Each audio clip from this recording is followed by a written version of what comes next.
Pornography at dating apps ang tinitingnang dahilan kaya raw tumataas ang kaso ng HIV sa bansa. Pero tingin ng iba, baka naman marami lang talagang nagpapatest. Nasa frontline ng balitang yan, si JC Cosico. Sa gitna ng pagtaas ng kaso ng HIV sa Pilipinas kung saan pabata ng pabata ang tinatamaan, suportado ng Joint United Nations Program on HIV/AIDS o UNAIDS Philippines ang rekomendasyong ideklara bilang isang national public health emergency ang sakit. Pero dapat daw noon pa ito ginawa. If the intention is to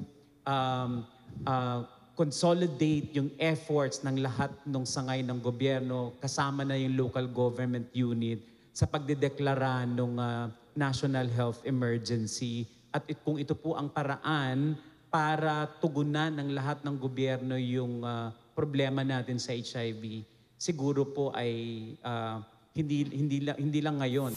Higit 5,000 HIV cases ang naitala ng Health Department nito lamang Enero hanggang Marso. Katumbas yan ng 57 cases kada araw na mas mataas sa 37 daily cases sa parehong panahon noong isang taon.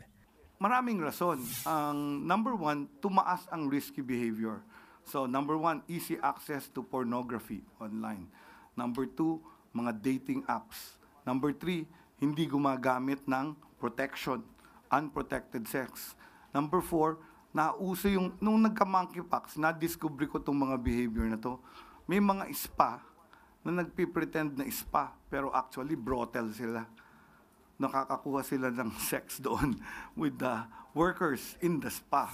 Pero ayon sa ilang HIV advocates, posibleng mas maraming Pilipino lang daw talaga ang nakakapagpates ngayon kumpara dati. There are more clinics now, more community-based testing, more groups, providing, doing outreach activities and bringing services, HIV services closer to the community. And these services are becoming safer, more confidential, and more affordable.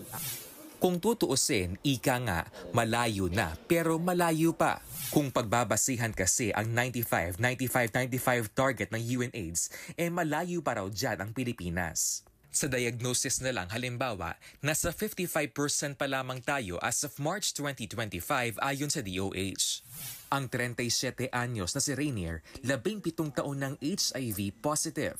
Isa lang siya sa mga nagpatunay na hindi na itinuturing na death sentence ang HIV dahil may gamot na para ma-manage ito. At the same time, yung pagiging optimistic mo din doon sa situation, malaking tulong din yun para tignan natin kung paano ba natin mapahaba pa yung buhay natin at paano natin magiging meaningful yung buhay.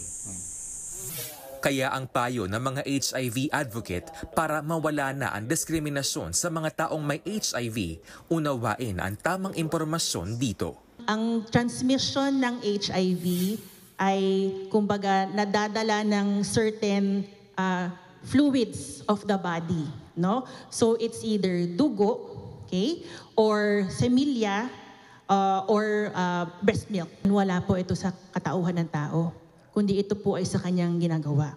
Huwag po tayong mag-point ng fingers dahil a person who is at risk for HIV might be someone close to you. Nagbabalita mula sa Frontline, JC Cosico, News 5. Mga kapatid, Jess De Los Santos po. Iba na ang may alam at may pakialam sa panahon ngayon. Para sa tuloy-tuloy na balitaan sa Frontline kahit weekend, mag-follow at mag-subscribe sa social media pages ng News 5.